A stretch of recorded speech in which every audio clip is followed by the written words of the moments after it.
Amis du Zapping 229, heureux de vous retrouver encore nombreux à notre compagnie sur notre plateforme le Zapping 229 qui ne s'intéresse pas uniquement à la politique. Aujourd'hui, nous allons parler du développement à la base. Et nous avons le plaisir de recevoir Monsieur Gani Oussogro, l'ex-ministre. Il est le président ou du moins l'administrateur général de la compagnie du Bénin qui exploite plus de 50 hectares de terre dans la commune d'Abomey-Calavi. Avec lui, nous allons parler de sa nouvelle vie, de son entreprise et de ses ambitions pour le Bénin. Monsieur Ganiou, bonjour. Oui, bonjour. Alors, c'est un plaisir de vous avoir sur la plateforme du Zapping 229 et notre première question qui s'adresse à vous en tant qu'ancien ministre de la République, j'aimerais vous demander quelle a été votre vie après votre départ du gouvernement. Quelle a été ma vie après le départ du gouvernement? Quelles ont été vos occupations après votre départ du gouvernement? Je vous remercie, Monsieur Vital Panou, de nous laisser la possibilité, face à vos auditeurs et à ceux qui nous écoutent à travers votre site web, de nous exprimer aujourd'hui. Je voudrais vous dire que quand j'ai quitté le gouvernement du président Boni Yayi, nous avons décidé dans un premier temps de nous diriger vers le secteur culturel. Vous n'êtes pas sans savoir que, après avoir été ministre de la Culture, j'ai simplement continué à vouloir œuvrer dans ce domaine qui m'est cher, dans la mesure où mes parents m'ont toujours imprégné de toute culture, et en particulier de la culture de mon pays. Oui. J'avais eu la chance, quand je suis devenu ministre de la Culture, d'organiser un grand rendez-vous culturel autour des artistes plasticiens béninois. Et donc, en quittant le gouvernement, nous avons créé une fondation culturelle. Et pendant quelques mois, je m'y suis donné avec quelques partenaires. Mais très rapidement, je me suis tourné, un an après mon départ du gouvernement, en 2012, vers un projet agricole. Vous savez que dans le mot agriculture, on trouve culture. Donc, quelque part, je me suis dit qu'il fallait absolument faire quelque chose de pratique. Vous savez, ce qu'on reproche souvent aux hommes politiques, surtout dans nos pays, c'est d'avoir une vision théorique et non pas pratique. Alors, j'ai eu la chance au cours d'un voyage en Côte d'Ivoire de rencontrer un des anciens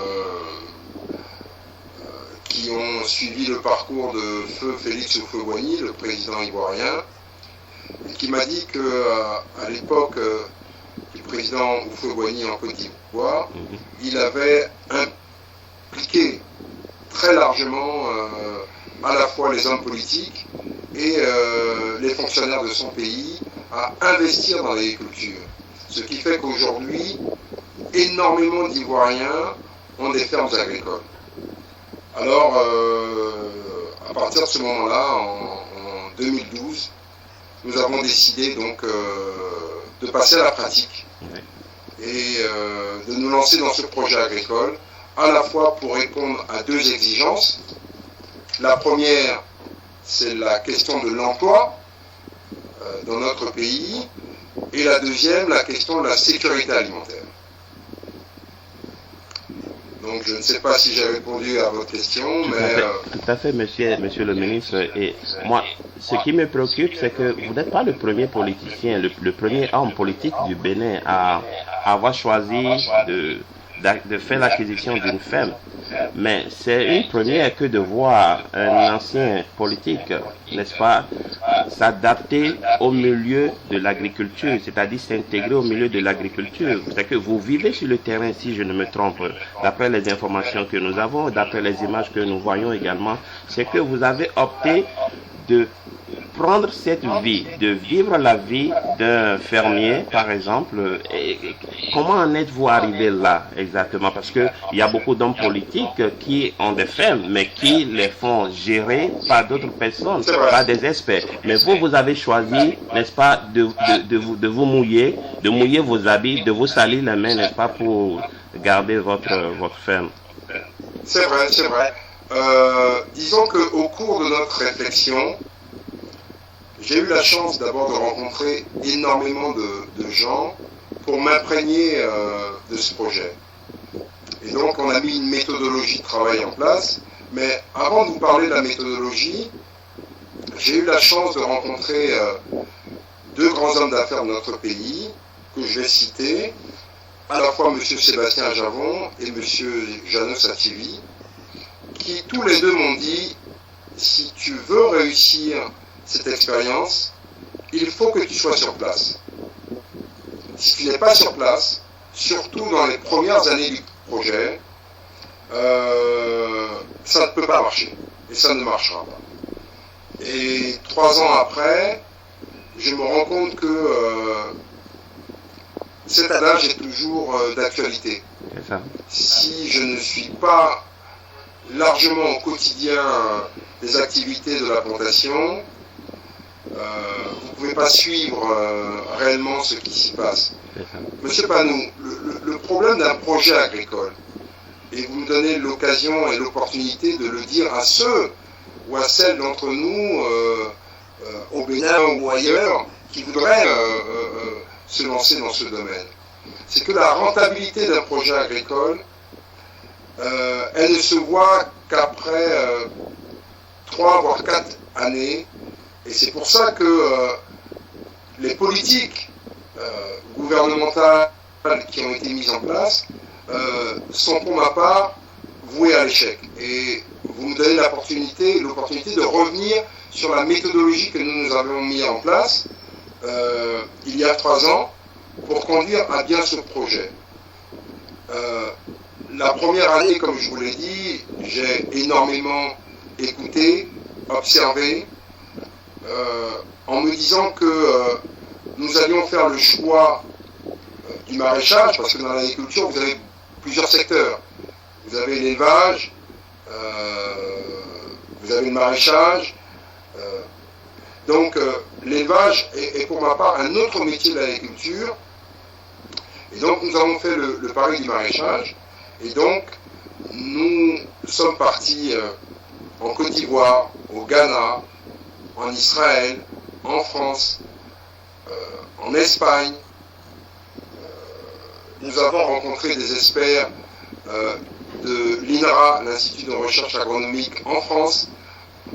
On est parti au CIRAD à Montpellier. On a écouté des gens. Et finalement, toutes ces personnalités, tous ces experts nous ont ramenés au Bénin en nous disant, vous avez des experts compétents à l'INRA. Quand aujourd'hui on voit les palmeraies en Malaisie, oui, ce sont les Dahoméens qui ont été les experts dans ce pays et qui fait aujourd'hui la richesse de la Malaisie, les palmeraies. De la même façon, en Côte d'Ivoire, le café, ce sont les experts de Niaouli qui ont emmené les premiers plants, les palmeraies aussi, et aujourd'hui, plus près de nous, les légumes qui viennent du Burkina Faso et du Niger pour l'oignon ont été aussi développés par des experts béninois. Et donc on s'est tourné vers ces experts qui nous ont apporté leur concours donc, au cours de la 2e année. Donc n'oubliez pas que donc, la première année, il nous a fallu toute une année pour rencontrer les gens, nous imprégner du projet, écouter. Et la 2e année, nous avons lancé les études de sol, qu'on appelle des études pédologiques, parce que sur les 50 hectares que nous avons, après études pédologiques, on s'est rendu compte que sur ces 50 hectares, il y avait 3 variétés différentes de sols, et en fonction de ces types différents de sols, vous pouvez à ce moment-là cultiver des cultures différentes. C'est ça. Nous avons donc un sol sablonneux, un sol argileux et un sol semi-argileux. Mais justement, parlant de ça, j'ai une question que beaucoup de Béninois, beaucoup de compatriotes se posent et je voudrais vous la poser aujourd'hui. Vu que le Bénin ou le gouvernement béninois ou les autorités béninoises injectent des millions de francs, de nos francs, dans la des milliards, vous voulez dire? de la filière coton. Vous savez ce dont je veux parler, monsieur le ministre. Oui, tout à fait. Donc, pourquoi vous n'avez pas jeté votre dévolu sur la filière du coton et vous avez préféré la culture maraîchère, et compte tenu de ces milliards de francs qui sont injectés chaque année dans la filière du coton? Qu'est-ce qui vous a poussé à plutôt choisir la culture maraîchère au dépens de, par exemple, la culture de la filière du coton? Ben, simplement parce que on voulait répondre à une attente, oui. D'abord personnelle, ma sécurité alimentaire. Je veux savoir ce que je mange. Après quelques années, on se rend compte aujourd'hui que beaucoup d'aliments que nous consommons sont cultivés à partir de produits chimiques qui sont dangereux pour notre santé. Et donc moi je voulais contrôler les aliments que je mangeais. À côté de ça, je voulais répondre à une autre exigence, la question de la sécurité alimentaire. Et la troisième des choses, avoir un grand marché comme le Nigeria, qui dans les prochaines années sera le troisième pays le plus peuplé au monde après l'Inde et la Chine. Nous avons un débouché naturel pour nos produits. Le coton, il faut savoir que tout d'abord on ne le mange pas, même si c'est vrai, on peut faire de l'huile de coton, mais en plus, le coton appauvrit énormément les sols. Donc, sur notre exploitation, on a pensé à la fois faire en sorte de régénérer nos sols. On a la chance d'avoir des sols qui viennent de la vallée, du bassin de la vallée de l'Oné. On est juste de l'autre côté, mais ce sont ces sols que nous retrouvons. Et à côté de cela, nous avons priorisé la question de l'entretien de nos sols par une agriculture raisonnée à partir d'engrais organiques. Donc voilà pourquoi nous nous sommes lancés dans la production maraîchère, nourrir les gens et nous nourrir nous-mêmes sainement. Très bien. Et donc, pour revenir donc à la deuxième année, nous avons après conduit des études topographiques parce que nous envisagions en dernier point de faire de nous servir d'un système hydraulique. Et donc, les études topographiques ont pu nous montrer la pente du terrain, même si nous la voyons linéaire, les études topographiques ont pu nous indiquer quelle était la pente exacte du terrain sur lequel nous étions, parce que nous sommes juste à côté de la lagune. Et ça nous a permis après de faire d'autres études hydrauliques pour parfaire aujourd'hui notre système d'irrigation, à la fois d'aspersion et de goutte à goutte pour nos cultures maraîchères. Très bien, monsieur le ministre, je voudrais vous poser une toute petite question. Quel est l'effectif de votre personnel, le personnel que vous employez actuellement? L'effectif est composé de combien de personnes exactement? Alors, sur la plantation, nous employons aujourd'hui 32 ouvriers permanents et nous avons une vingtaine d'ouvriers intérimaires qui viennent pour les vacances et qui viennent aussi pour nous aider pour les récoltes.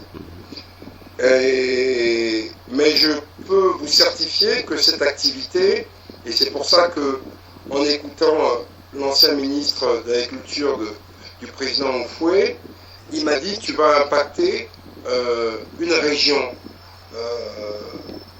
Nous sommes dans le village de Lanceron. Quand nous avons fait les études hydrauliques et que nous avons décidé de forer, aujourd'hui, nous donnons de l'eau potable à un village de 500 habitants. Avant, ces 500 habitants marchaient 3 km pour aller récolter ou prendre de l'eau dans un puits. Imaginez-vous, les enfants, je me rappelle les premières images, quand je suis arrivé il y a 3 ans sur ce périmètre, on avait vu des enfants de 4, 5, 6 ans marcher 3 km pour aller puiser de l'eau et après le mettre sur leur tête et l'emmener dans le village. Aujourd'hui, Monsieur Panou, l'ensemble du village de Lanceron n'a qu'à traverser, je dirais, 1 mètre. Il tourne un robinet et il y a l'eau qui coule. Je pense que impacter réellement ces populations, c'est pour moi plus que tout. Vous vous dites que vous apportez de façon pratique, de façon concrète, ça dépasse les discours. Les discours, c'est bien. Aujourd'hui, le village vit, excusez-moi, bon, peut-être que vous êtes un peu loin de tout ça, mais la Ligue des Champions, tous les villageois, les enfants, regardent Messi, Ronaldo, l'équipe du PSG, donc on a emmené la télévision, donc on espère dans quelques semaines, parce que nous sommes en discussion avec un opérateur d'Internet, emmener Internet, ça va couvrir l'ensemble du village et des villages alentours. Donc, de cette expérience, je me rends compte que le président Oufoué, qui était le premier planteur de Côte d'Ivoire, avait raison. L'agriculture, vous savez, impacte positivement la vie d'un pays. Mais en allant un peu plus loin, je vous dirais, M. Panou, nous par exemple, nous faisons produire les caisses dans lesquelles nous mettons nos légumes par des artisans d'Abomey. C'est à peu près 20 personnes qui font nos caisses.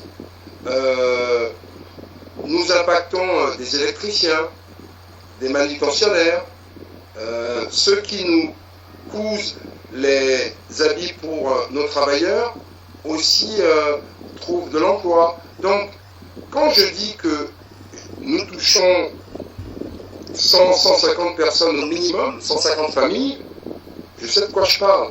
Et je pense que la grande chance de la Côte d'Ivoire, c'est d'avoir, à un moment donné, arrêté la simple monoculture ou la bioculture, parce qu'avant ils avaient le café-cacao, mais très rapidement, aujourd'hui en Côte d'Ivoire, vous avez l'huile de palme, vous avez le caoutchouc, vous avez du moins l'EVA, vous avez la banane, vous avez l'ananas, vous avez l'anacarde.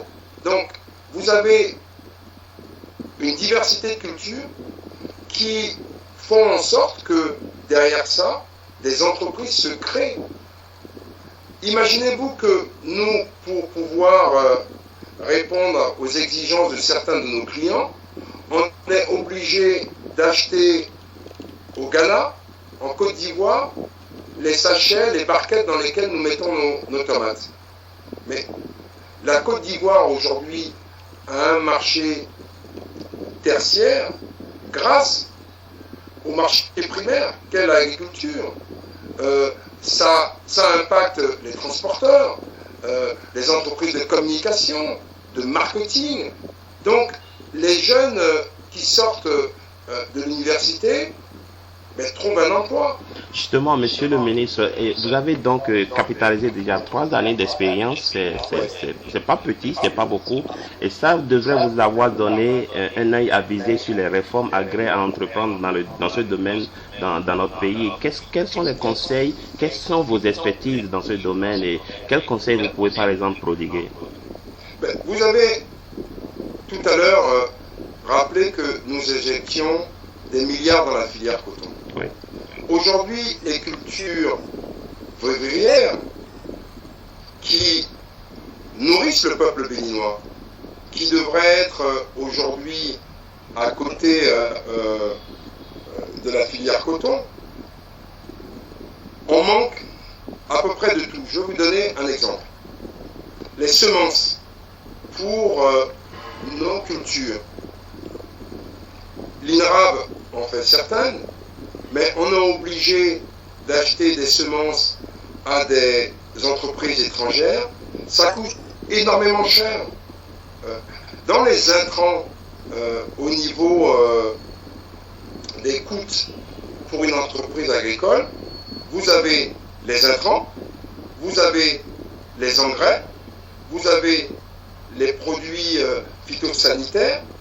Donc, nous, en plus, qui avons décidé de faire une agriculture raisonnée à partir d'engrais organiques qui coûtent plus cher que les engrais chimiques, de faire appel à des produits phytosanitaires naturels comme l'huile de Nîmes qui coûtent plus cher que certains produits chimiques, c'est tout ça qui aujourd'hui nous amène à dire que dans une réflexion sur une réforme agraire, à côté aussi de la question de la terre, parce qu'aujourd'hui quand vous dites à un jeune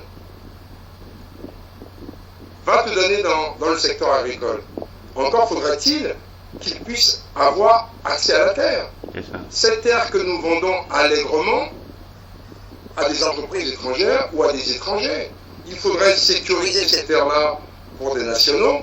Je sais que le législateur a voté une loi sur le code foncier, mais tout le monde s'accorde à dire qu'il y a des travers, M. Panou. On vous dit, si après 4 ans, vous n'avez pas exploité vos terres, l'État les reprendra et les remettra à quelqu'un qui va les exploiter. Mais imaginez-vous que au bout de 3 ans et 8 mois, le propriétaire commence juste pour les 2 derniers mois à exploiter son terrain. Ben, vous voyez, on sera dans une situation où de nouveau le génie béninois se trouvera à avoir un impact négatif sur une loi qui est somme toute importante. À côté de la question du code foncier, il faut que l'État joue son rôle en appuyant les start-up agricoles avec des experts qui vont les accompagner. Je vous donne un exemple, ou deux. L'État béninois a voulu, il y a quelques années, faire en sorte que l'agriculture béninoise se régénère. On a acheté des tracteurs. Et au bout de 8 mois, on s'est rendu compte qu'on avait oublié d'acheter des soucheuses.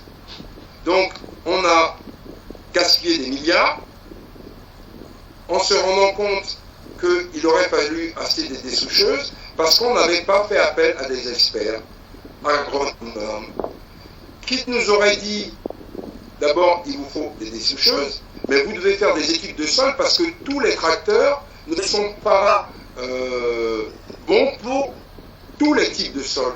Il y a des tracteurs qui sont trop lourds et qui vont abîmer la flore végétale, l'humus que vous avez sur votre terrain. Et donc, si vous ne faites pas appel à des experts, vous ne pouvez pas vous en sortir.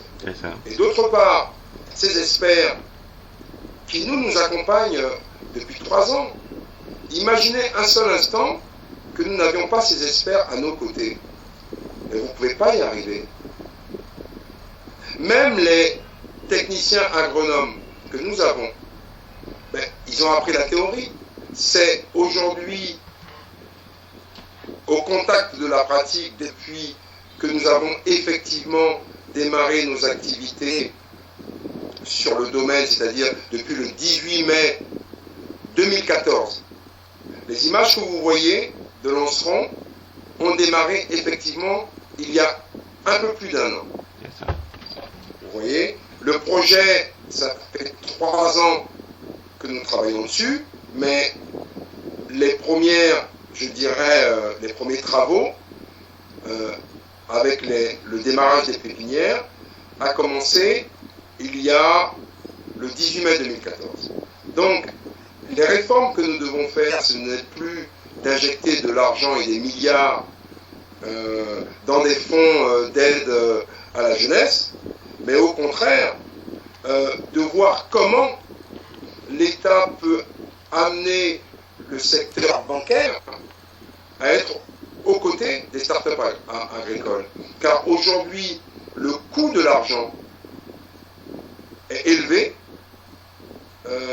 C'est vrai, moins élevé que le coût des instituts de microfinance qui vous proposent des taux des fois entre 25 et 40%. Mais je vais vous dire, aujourd'hui, une banque commerciale va vous proposer des taux d'intérêt entre 13 et 15%. C'est énorme quand vous savez que aujourd'hui les taux d'intérêt mondiaux se situent entre 1 et 3%.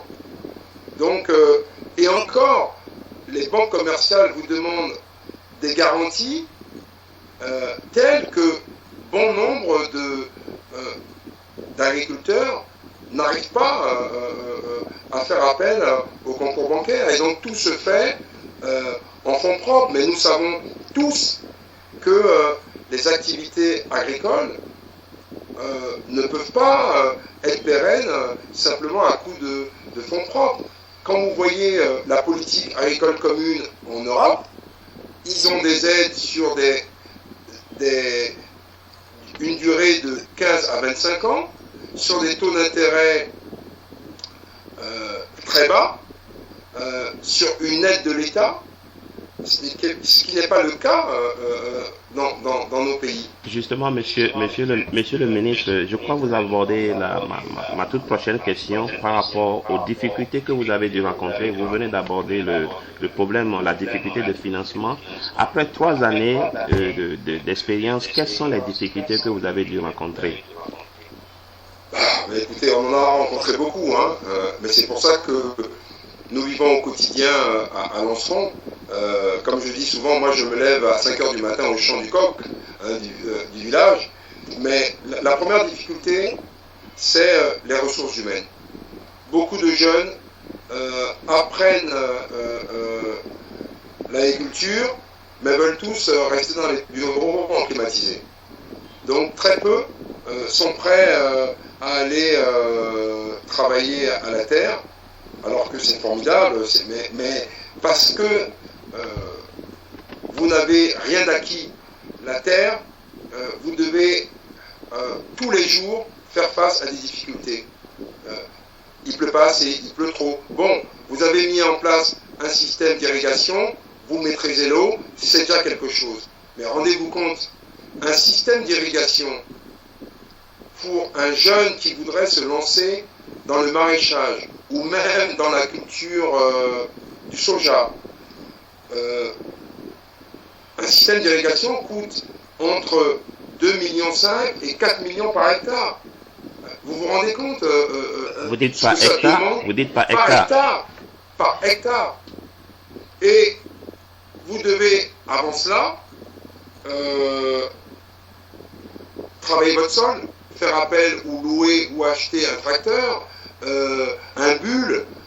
Donc, ça demande des investissements humains d'abord, après financiers, et après de toute une vie. Si vous n'avez pas le désir de vous dire, avant toute chose, je veux investir chez moi, je veux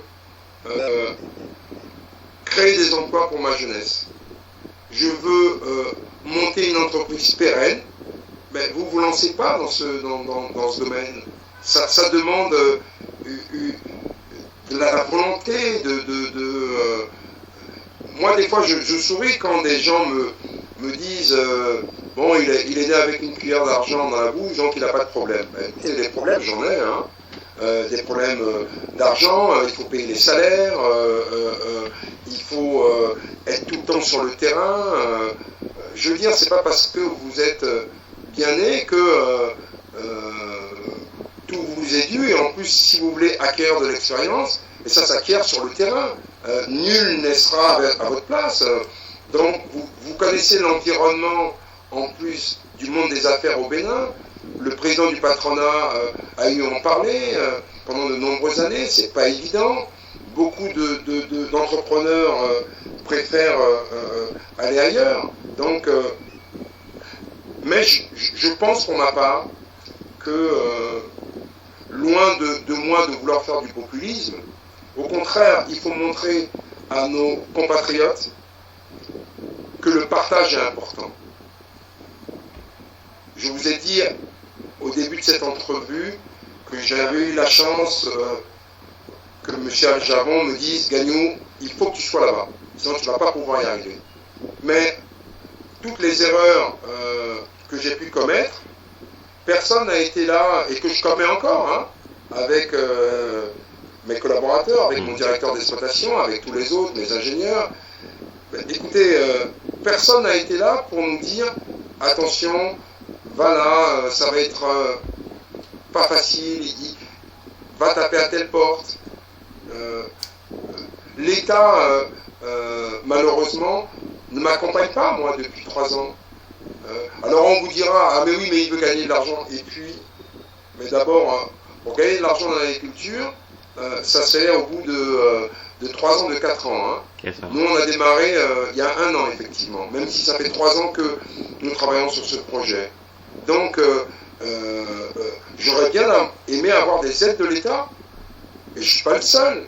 Il y a des tas de gens qui investissent dans l'agriculture et qui n'ont pas d'aide de l'État. En plus, nous avons l'ambition de monter une entreprise importante. À terme, cette entreprise aujourd'hui, sur les 50 hectares, nous avons emblavé 13 hectares. Nous espérons dans les tout prochains mois, d'ici 3 prochains mois, emblaver 25 hectares. Merci, monsieur. Imaginez-vous, oui. Ce projet, ça sera 300 personnes permanentes. Et je ne parle pas des intérimaires. Donc imaginez-vous le nombre de gens que nous allons impacter sur ce type de projet. Donc je pense qu'il est important de montrer à nos concitoyens notre démarche avec un label, je dirais pas bio, parce que les semences que nous achetons, elles ne sont pas bio. Donc c'est pour ça que je parle d'agriculture raisonnée. Sinon, de dire bio, ben, si vos semences ne sont pas bio, c'est pas du bio. Mais par contre, nous mettons des engrais organiques, nous préférons utiliser des plantes de Nîmes, et c'est pour ça, tout ça, ça a un coût. Et c'est pour ça que nous avons créé une marque qui s'appelle aujourd'hui Dounou. Dounou, vous savez ce que ça veut dire, c'est manger. Et derrière ça, nous avons dit Dounou Beauvau, mange en toute sécurité. Et aujourd'hui, je suis fier, je vais vous montrer certains de nos produits. Regardez nos tomates, nos courgettes. Vous voyez, ce sont des produits sains. Nous faisons du persil. Regardez comment ils sont bien fournis. Mais ce que nous voulons dire à nos consommateurs, pour vous donner un exemple, si vous voyez cette tomate, d'accord? Oui. Elle a, regardez bien, oui. Vous voyez, des aspérités. Mais c'est normal, aucun produit, et c'est ce que nous voulons dire à nos consommateurs. Et c'est pour ça que nous avons créé la marque Dounou. Aucun produit, si vous le voyez sans aspérité, totalement beau, c'est qu'il a été produit avec des produits chimiques. La nature ne vous permet pas d'avoir des produits totalement... c'est vrai que l'œil est important, et on vous dira, il faut qu'un produit soit totalement beau. Mais totalement beau, ça n'existe pas. S'il est totalement beau, c'est qu'il y a des produits chimiques. Et le pire au Bénin, c'est qu'on se sert des produits du coton, des produits chimiques du coton, sur les aliments que nous mangeons. Et pire, ces produits chimiques du coton, pour la plupart, sont périmés. Imaginez ce que les gens mangent, hein, ils s'empoisonnent tous les jours. Donc, nous préférons prioriser des aliments sains, mais on dit quoi? On dit ça va coûter plus cher, parce que malheureusement ou heureusement, regardez ce piment, Ouais. hein, Bataki. Je vais vous montrer aussi nos légumes feuilles. D'accord? Regardez, ces légumes feuilles que moi, elles sont pas totalement, vous voyez qu'il y a, elles sont un peu, je dirais pas abîmées, mais il y a des aspérités, mais c'est parce que elles sont cultivées de façon saine et raisonnée. Donc, c'est un pari que nous faisons, et je pense que les consommateurs doivent savoir ce qu'ils mangent. Je pense aussi que le ministère de l'Agriculture et le ministère de la Santé devraient aller plus loin dans le travail qui est le leur. Il y a un an de cela, j'ai vu à l'ORTV un magazine où les professionnels du secteur s'étaient plaints en disant il y a des milliers de gens qui meurent au nord du Bénin parce qu'ils utilisent des produits chimiques à la fois périmés et issus de l'agriculture cotonnière.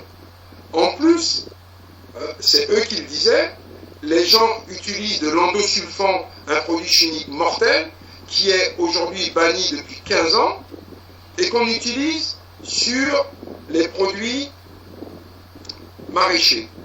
Alors, moi je vais vous dire, M. Panou, aujourd'hui, Dounou existe.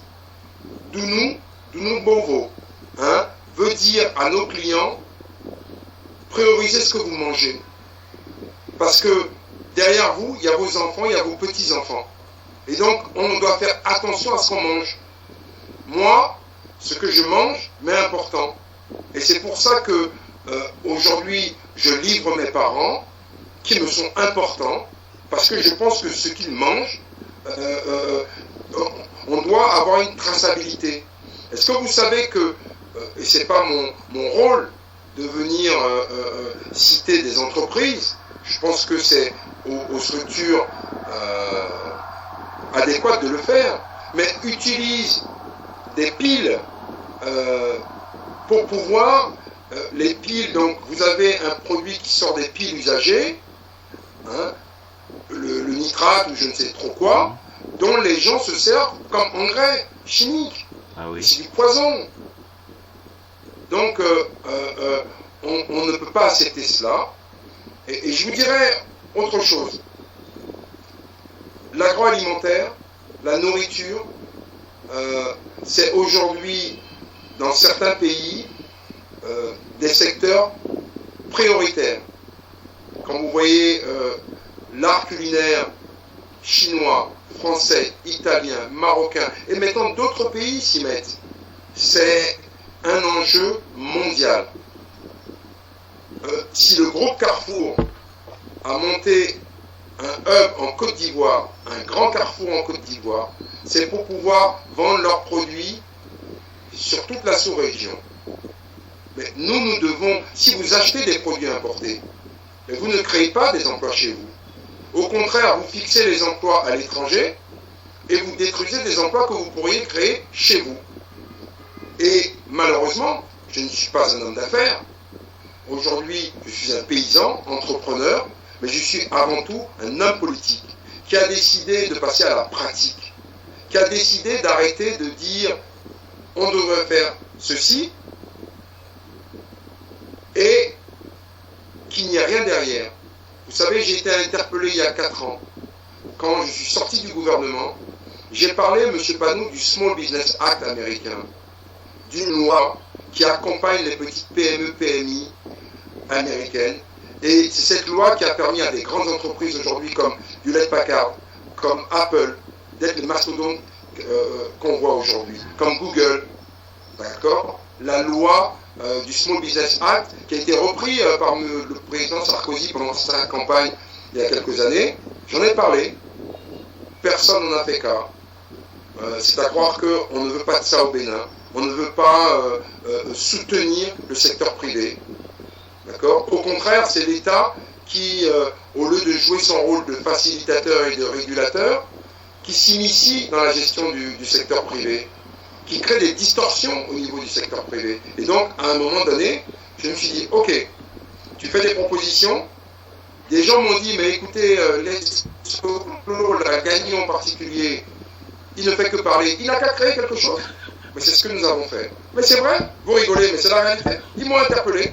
Il n'a qu'à passer à la pratique. Mais c'est ce que nous faisons aujourd'hui. Mais voilà, donc monsieur Soglo, monsieur le ministre, de nouveau, donc c'est le pari que vous avez voulu prendre et c'est un pari que vous êtes en train de gagner sans difficulté, mais avec beaucoup d'émotion. Avec beaucoup d'émotion aussi parce que nous avons eu la chance de voir les images sur l'internet où vous avez amené votre papa, notre ancien président, le président Nkefa Soglo, sur votre ferme pour lui montrer ce que vous êtes en train de faire. C'était tout un moment d'émotion. Enfin, beaucoup de gens se sont confiés à nous et nous pouvons vous le dire. Comment ça s'est passé cette séance? Ah ben écoutez, quand le vieux est venu, hein, si je peux l'appeler comme ça affectueusement, ça a été un moment à la fois de joie pour moi, en tant que fils, de voir mon père venir tâter du doigt ma réalité. Mais je vais vous faire une confidence.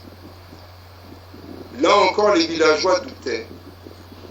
Je me rappelle Thomas qui travaillait avec nous, il doutait, il disait, est-ce que vraiment... Mais quand le président Nicéphore Dieudonné Soglo est arrivé, ça a balayé tous les doutes du village de Lanceron. Ils se sont dit, là, c'est sérieux. Ça a motivé mes collaborateurs, tous les travailleurs, qui se sont dit, c'est une expérience familiale. Parce que si mes parents n'avaient pas, il y a de cela 25 ans, 30 ans, acheté ces terres, je ne serais pas là en train de faire ce projet. Donc c'est vrai, j'ai la chance d'avoir eu des parents qui étaient visionnaires et qui, non contents d'avoir acheté des terres, l'ont fait à côté d'un cours d'eau. Ce qui nous a permis, sur les 50 hectares, M. Panou, de faire des drains à la fois principaux et des drains secondaires, ce qui fait que nous avons de l'eau sur l'ensemble du périmètre sur lequel nous travaillons, c'est-à-dire les 50 hectares. Et donc, après, vous achetez des motopompes, vous avez un système d'irrigation, mais l'eau nous vient de la lagune. Nous espérons, d'ici quelques mois, mais bon, vous savez, un projet, il faut prendre le temps, hein, faire de la pisciculture. Nous avons déjà creusé un premier bassin et nous allons faire de la pisciculture. Vous savez que les poissons, l'eau de la pisciculture est aussi un très bon fertilisant organique pour les plantes. Donc, c'est prévu. Nous allons faire à terme 3 bassins. Nous avons planté des bananiers, nous avons planté des palmeraies. Donc nous pensons au fur et à mesure, parce qu'il faut des arbres fruitiers, même si quelque part notre métier de base sera le maraîchage et en particulier notre tomate. Vous voyez, cette tomate que je mange. Du Bovo. Regardez comment elle est excellente. Non, je suis obligé de vous le dire, M. Panou, oui. Parce que j'ai eu la chance d'aller chez un ami libanais qui a qui vend, comment on appelle ça, qui a une supérette, ou en tout cas qui vend des produits, et qui m'a dit, j'ai fait venir des tomates de l'étranger, mais je préfère vos tomates, M. Soglo, parce qu'elles sont bonnes, elles sont saines. Les tomates qu'on achète ou qui viennent de l'étranger n'ont pas de goût, pour la plupart, alors que les vôtres elles ont du goût. C'est dû aussi à la qualité du sol, parce que comme je vous l'ai dit, on est sur le bassin de la vallée de l'Aunay. De l'autre côté. Donc, mais c'est pas tout. Un sol s'entretient, hein, c'est pour ça que nous priorisons les engrais organiques. Nous avons aussi une compostière où nous faisons nos propres engrais nous-mêmes, hein, mais à côté de ça, nous achetons des engrais organiques auprès d'une entreprise ivoirienne avec laquelle nous travaillons. Voilà. Monsieur Soblo, nous sommes pratiquement à la fin de cet entretien, mais avant de vous laisser partir, vous qui avez vécu aux États-Unis, vous avez passé plusieurs années aux États-Unis, vous êtes le fils d'un ancien président, vous avez eu une carrière politique, vous avez été ministre de la République au Bénin. Aujourd'hui, vous êtes parti, vous avez fait du développement à la base votre priorité. Tout le monde pensait vous voir dans une institution internationale ou sous-régionale ou mondiale, mais vous avez fait un autre choix, le choix du développement à la base. Vous êtes devenu pratiquement un paysan. Est-ce qu'on peut dire que vous avez définitivement tourné la page politique dans votre vie? Ah non, pas du tout. Je reste avant tout un homme politique, mais qui a décidé de mettre en pratique sa vision autour d'un projet qui s'est appuyé sur une méthodologie de travail. Mon plus grand exemple, qui a été aussi celui du président Soblo, est et reste et restera le président Félix Houphouët-Boigny. Il disait: je suis le premier planteur de Côte d'Ivoire. Vous savez, j'ai eu plusieurs vies. J'ai été trader, j'ai été député, j'ai été ministre. Aujourd'hui, je suis paysan agricole. Et j'en suis fier parce qu'il faut montrer à nos populations que être agriculteur, c'est pas une malédiction. Au contraire, nous avons le devoir de fixer nos filles, nos sœurs, nos frères au niveau du monde rural. Si tout le monde vient à la ville, mais qui nourrira la ville? D'accord? D'autre part, je vais vous faire une confidence, M. Panou. Le président Soblo, quand je suis sorti du gouvernement, m'a proposé de m'aider à rentrer à la Banque mondiale et au Fonds monétaire international. Même à la Banque africaine de développement, où d'ailleurs mon meilleur ami travaille. Et j'ai refusé. Notre devoir, c'est de rester chez nous, d'investir chez nous si nous le pouvons, de travailler chez nous, de montrer d'autres pistes, d'autres voies.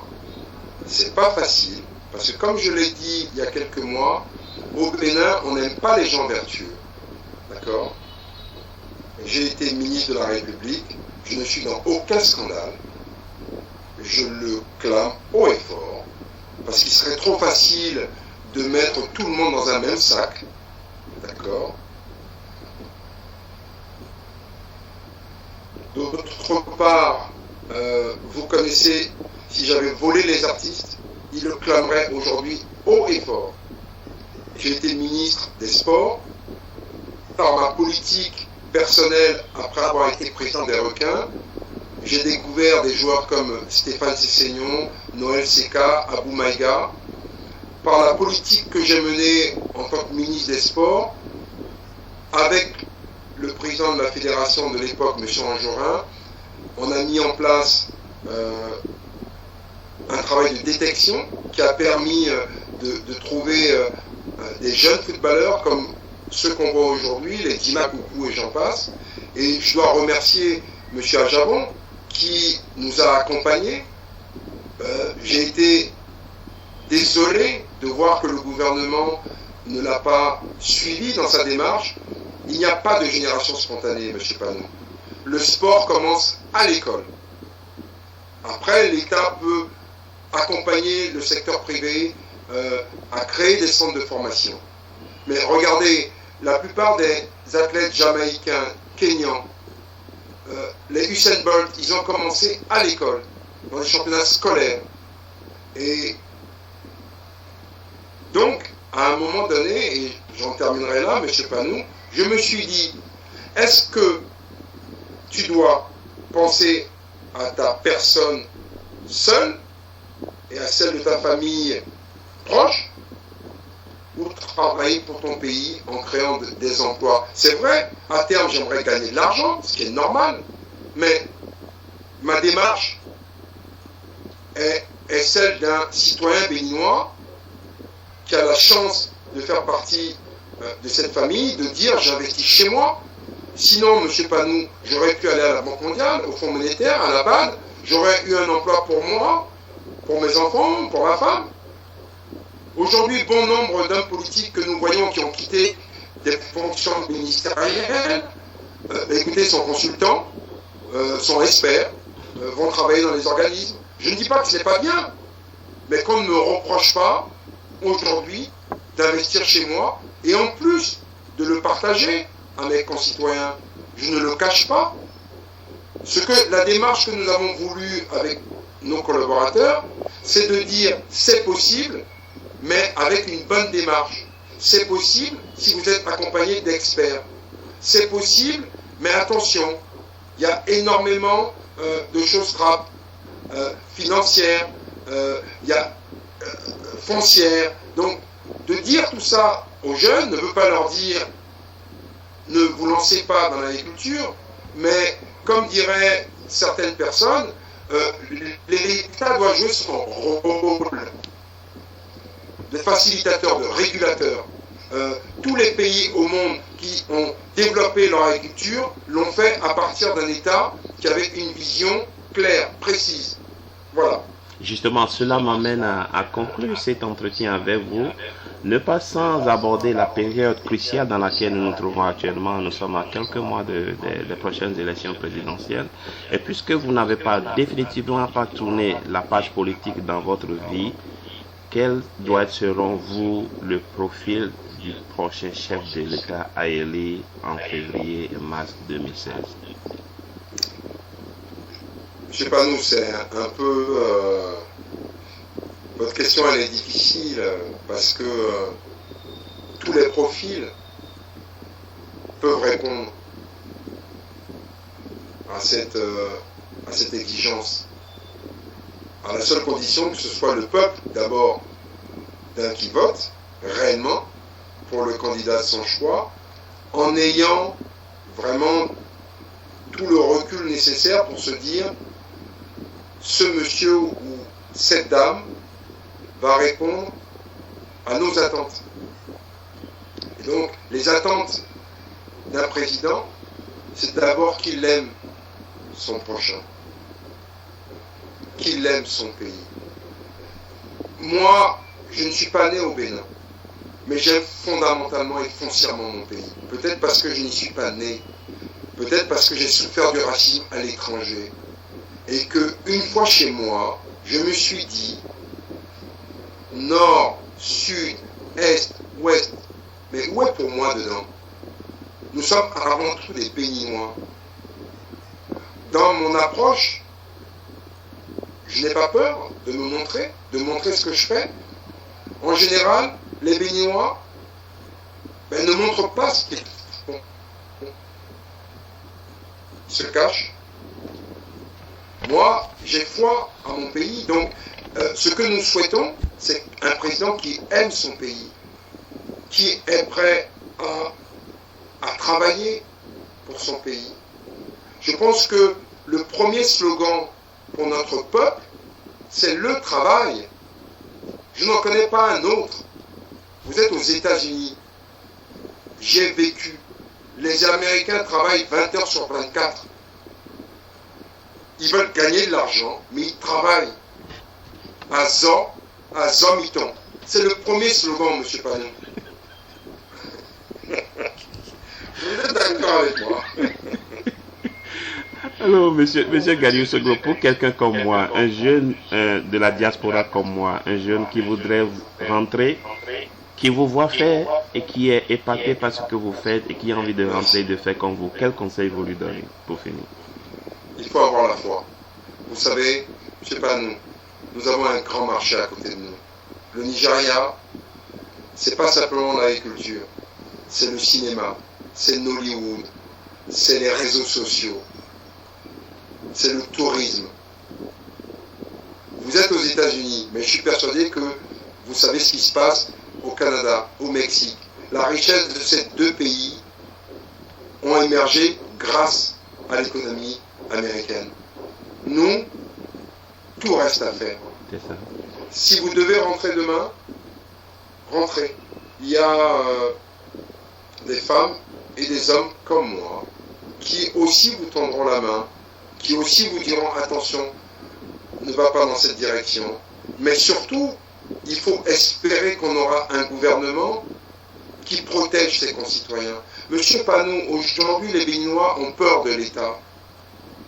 Les Béninois, dans leur majorité, se disent « si j'ai pas un parrain, je ne peux pas m'en sortir ».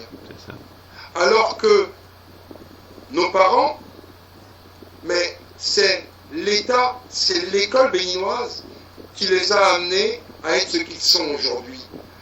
L'école béninoise, mais les protégeait. Aujourd'hui, regardez l'état de notre école béninoise. Nous formons des chômeurs en puissance. Les écoles privées se sont greffées sur la faillite du secteur public.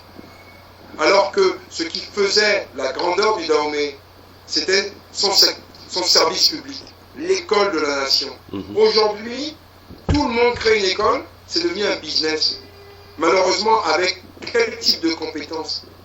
Des professeurs qui n'en sont pas, et pire, des parents qui payent pour demain des chômeurs en puissance parce qu'on ne s'est pas rendu compte que le monde avait changé, que le secteur privé avait changé, qu'on avait moins besoin d'avocats et pire, on forme des étudiants en marketing, mais pour combien d'entreprises? La plupart des jeunes béninois veulent tous aller en Côte d'Ivoire parce que vous avez un secteur tertiaire, un secteur secondaire. Et c'est pour ça que je vous dirais, monsieur Panou, il est important, vous faites un travail formidable de veille. On est à l'approche d'une élection présidentielle capitale où nous attendons demain d'un gouvernement, mais qu'il puisse accompagner les jeunes, qu'il puisse protéger ses citoyens, et non pas que, comme on vous le dit aujourd'hui, c'est un no man's land. À quel titre? Pourquoi? Pourquoi devrions-nous acheter des légumes qui viennent du Burkina Faso, un pays où il n'y a pratiquement pas d'eau, du Niger, où ils ont des problèmes de désert? Nous avons l'eau, nous avons le soleil, nous avons la terre. Et c'est eux qui vampirisent nos marchés avec leurs produits. Pourquoi? Voilà. Voilà, donc nous sommes à la fin de cet entretien avec M. Galiou Soglo, ancien ministre, ancien député. Vous êtes le fils de l'ancien président Nicéphore Soglo, je le rappelle au passage, encore une fois.